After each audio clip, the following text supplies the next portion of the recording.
Hey guys, what's up? JK with Porn Reboot here, and today I'm going to be talking about a topic that is actually a result of a question that I receive a lot. And that question is, should I visit an escort while I'm in recovery? Now, there are two types of men who ask this question, and the first are men who read somewhere that having sex during your reboot actually helps with the rewiring process. Unfortunately, these are usually men who may not have access to sex. They may not be in a relationship. They may be from a culture where it's unacceptable to have sex before marriage or have sex with a woman that you're not married to.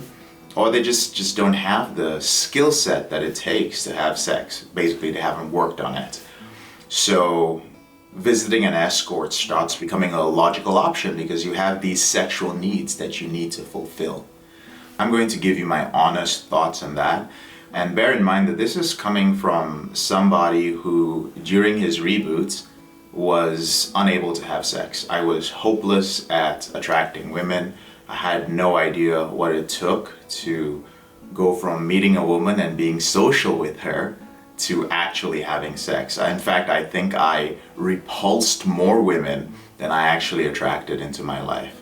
So just bear in mind that I wasn't some stud who had access to sex or who was in a relationship during the first few years of my recovery. The first important thing to note is that visiting with an escort and having sex with an escort does not equate to intimacy. And I think some guys are missing the mark when it comes to having sex during your reboot. It's important, in my opinion, to be active sexually during your reboot. I don't think it's a requirement, but I do think it helps. And one of the ways that it actually helps is biologically, because you then have the experience of rewiring your brain to having sex with a woman. You know what it feels like to have sex with a woman. Your body becomes sensitized to that. You move from being sensitized to your palm to being sensitized to a vagina. You learn how to be intimate with a woman, and you rewire your brain to release oxytocin, which is a bonding neurochemical, and you start feeling what it's like to actually get to know a woman on a deeper level, which you are not able to do when you're just viewing women having sex with men on a screen, okay? Some men may argue that if you believe that having sex with an escort equates intimacy, then there's a little problem there. First of all, a prostitute, an escort, a sex worker is somebody who is providing a service. It's a business. You know, there's a demand and they are providing you with the supply, which is sex. And if you visit with an escort and you come out of that experience once or several times, feeling that there's something special between both of you, that there's some sort of connection, then all that means is that that sex worker is really good at what she does. Because one of her jobs is to get repeat clients. And all she's doing is making you feel that you are special.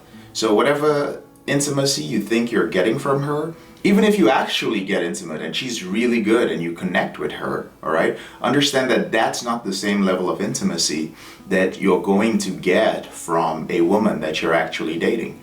This woman is obligated to be intimate with you because you're paying her money. Maybe you pay for a girlfriend experience. Maybe you're a sugar daddy and you can afford it and you pay for a trip for her, and you know, she comes out and she hangs out with you, but understand that it is still a transaction, and without the finances, is she going to give that to you? It's unlikely. There are also a lot of things that she's going to put up with that a woman who is not obligated to be with you is not going to put up with. So I think that's the first thing to understand. I already know that there are men who visit escorts, and in your head, you're probably thinking now, like, oh no, like I'm her regular customer. She tells me I satisfy her. Maybe you even give her an orgasm, right? So what? It's still a business transaction. Understand that this woman has other people in her life who are important to her, not you. And those people don't pay her money, all right? It's still a transaction. She's just doing a great job. it's not going to help you in your reboot. And I'm going to give you a few more reasons why. And these are just my opinions on it. My professional opinion is also included in this because I've helped many men move from the point of not just being addicted to pornography, but also being addicted to escorts, to getting into normal, healthy relationships. A second thing to consider is that when you start visiting escorts, especially during your reboot, it makes it more challenging for you to meet the women that you want to in the future. And by meet, I literally mean meet, date, get into an intimate relationship with. Because think about it, you're conditioning your brain to equate sex, the sex you want, whatever type of service you're paying for, anal sex, oral sex, whatever crazy experience that you want to have, all it takes is money. It's currency that gets you there. So when you've conditioned your brain to do this so many times, your brain gets into a state of homeostasis. It is comfortable with this. Why would it want to change to something challenging? Why would it want to go from sitting down and getting on your phone and hitting up your favorite escort to actually getting up and going out to a bar and meeting a woman, or getting out and being social and building a social circle, or building a new hobby, or even going through whatever it takes these days to get on a dating app and build a connection with a woman and get her number and meet her in person? Why would you want to do all that work? So homeostasis is going to kick in, and that's going to hold you back in the future. Some men, in the moment, as they visit with prostitutes, as they visit with escorts and sex workers, and it becomes a habit, I know you're sitting there justifying it. I know you're going like, yeah, but I still pull girls once in a while. Some of you are in relationships, some of you are married and still think you've got some game, and you feel that you'll always be able to get women because in addition to prostitutes and escorts, you're still able to meet women. I guarantee you that over time, as you get older, it will become more challenging. And most of the men who think this way are usually under the age of 35, okay? One thing I've noticed is for many men, when they start hitting the age of 35, it gets thinner in the crowd of men who are single around that age because most men are going to get married. It becomes more difficult to make friends. It becomes more difficult to build your social circle. And if you're not one of those socially savvy men who can make friends anywhere he goes, who is comfortable breaking out of homeostasis again and again socially, you're going to find yourself in a difficult place. Just because you're 31, 32 and you feel you're at your peak and you're single and you can have sex with prostitutes and you can meet women, that does not mean that after 35 that is still going to be the case. All that's going to happen is you're going to just start spending more money to attract women. And that's going to make you unhappy because you will quickly realize that many of the women that you're spending your time with have no interest in real intimacy with you. And that is very common in many of my clients who are in their late 20s and early to mid 30s. Those who are very successful. You run your own business. You're a lawyer. You're a doctor. You're very busy. There's very little time for you to socialize. But you spent so many years, especially those years where you were grinding and building up your practice or building up your business. You spent all those years visiting escorts or flying off to developing countries to spend a week or a month to be a sex tourist. Because of all those habits, it's going to become very challenging for you to meet a woman and develop a true sense of intimacy with them. In fact, many men who are in their late 20s, mid 30s, single, successful, one of the biggest complaints I have from them is actually one of the biggest bitching I have from them, because y'all bitch about this a lot. That's the truth. It's like, oh, American women are this, and all the women online, they're just using me. I can't connect with them. Dude, you desensitized yourself. You got spoiled because you were flying out to Mexico. You were flying out to the Philippines. You were going wherever it is that y'all go to have all these premium experiences, and you had no intimacy and you took it for granted. Now you're back in whatever Western country you are, in the UK, in the US, in Canada, in Australia, and you're finding it very challenging to meet women. And so you complain a lot because these women are not giving you what you think women should give you. Your sense of entitlement was developed by your habits with escorts. One more thing to bear in mind is that visiting escorts, sex workers during your reboot or at any other time promotes sex trafficking. Now, I have nothing against escorts and I have nothing against sex workers. I believe that they have to do what they have to do to survive, and many of them choose to do that. I have no judgment in that area. However, understand that globally, sex trafficking is fueled by a demand. And the latest demand is not just men's sexual appetites, it is pornography. Pornography and the things that men want to do. Understand that the more pornography you watch, the more you need novelty. You want to have different sexual experiences. And increasingly, Western women, or the women wherever you are, who are looking for a relationship or just looking for a casual sexual relationship, are not going to be into many of the things that you are into, because those things are unrealistic expectations set up by pornography. So you're going to have to go to places where you can have those fantasies fulfilled. Again, even in those areas, do women want to fulfill those fantasies? No, porn is not real. They don't want to do that. But if they live in a place where there's a lot of demand, and of course there's going to be demand when foreign sex tourists visit developing countries or third world countries, and they have a strong currency. So women are now forced to do that. And when I say forced, it happens in different ways. Sometimes a woman has no choice but to do that because that's the only way she can survive. But sex trafficking is a whole nother topic on its own, and it goes deep. Women are kidnapped, women are coerced, women are manipulated into becoming sex workers in different countries. Women travel to different countries because they feel that there's going to be a job opportunity for them there, or they were promised a job opportunity or promised a modeling gig, and they feel they're going to make it there, they're going to make some money. Instead, they show up, they have their passports seized from them, and they are forced to become sex slaves. And you meet them, and for those of you who travel and meet these women, you think that they're doing it willingly, but you have no idea that they're being held ransom because they cannot leave and go back to their country.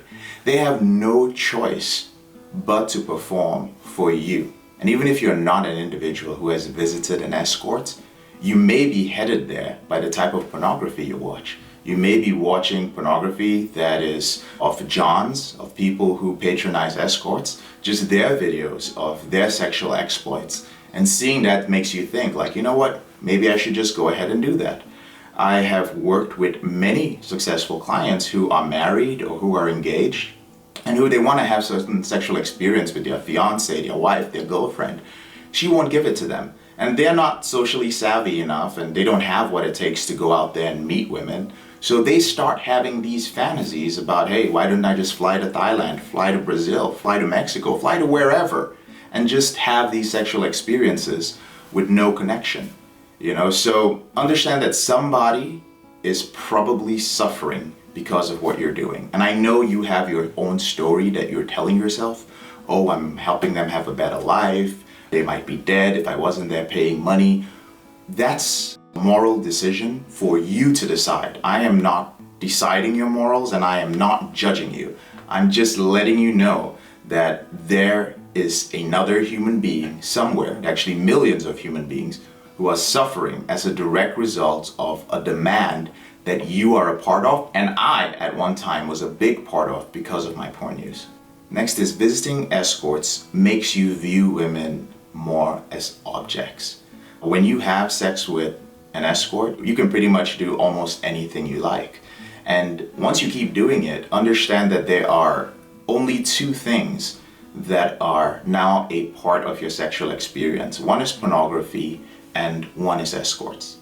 And when you actually meet women and you want to be in a relationship with them, you want to have sex with them, you want to experience intimacy with them, you are going to come up against a barrier. And that barrier is the human side of this woman.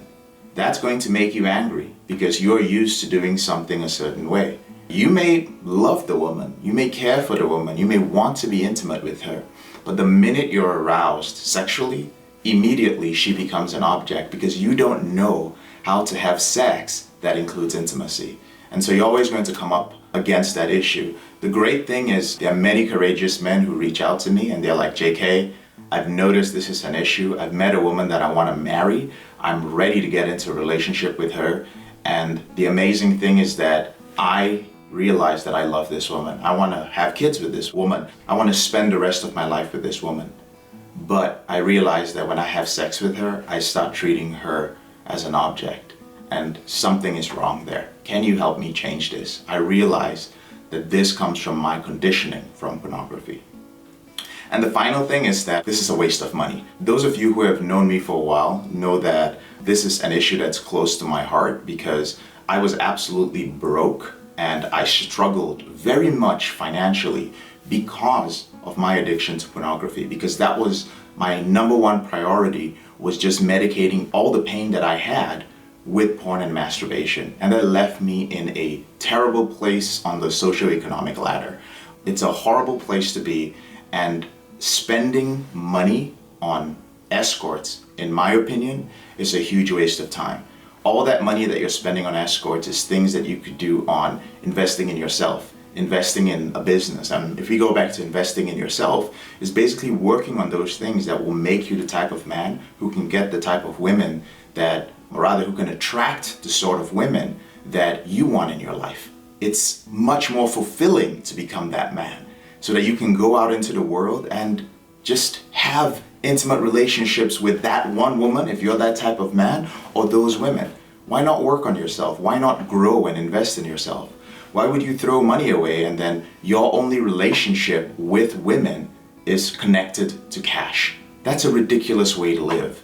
This is 2019. It's an amazing time to be a man. I know that there are a lot of negative things that are going on in the world, but at the same time, it's not like we're living hundreds of years ago where it was your property or your net worth or all the material things that you had to offer to women that made you attractive. You know, these days women can get the things that they want. So you have, granted the competition, the reality is the competition is higher. You have to become a specific type of man, but it's much better for you to spend the time becoming an elite man, a high value man, than it is to just spend cash on sex. All right, so I personally think that it's dumb to do that. That's my opinion on that issue. So those are my thoughts on whether you should visit an escort or not. I think it's pretty clear cut where I stand on the issue. Now, for those of you who've been wondering, JK, I've heard you talk about your system in a few videos and I'd like to learn about it, but I don't want to spend too much time. You can learn about it in my ebook, Confessions of a Porn Addict, 7 Secrets of Porn-Free Men, and there's a link to it in the description below. And if you want to speak to me, specifically if you've been trying to quit porn for a while and maybe you've tried different things and you just feel like something's missing because you keep slipping or you keep relapsing. You're like, JK, can you help me put together a plan? Or can you look at my plan and maybe I can make some suggestions on some things you can change, some coping skills that you might be able to add, perhaps some limiting beliefs that you're not aware of. If you want to talk to me, go ahead and request a call. There's a link to it below the link to the ebook in the description below. And let's set up a time to have a quick chat about what's going on in your life and let's see if I can help you set up some sort of reboot plan. All right, so I do appreciate your taking the time to watch this video. I'm JK, your brother in this struggle, and I'll see you on the brighter side of this journey. Have a great day.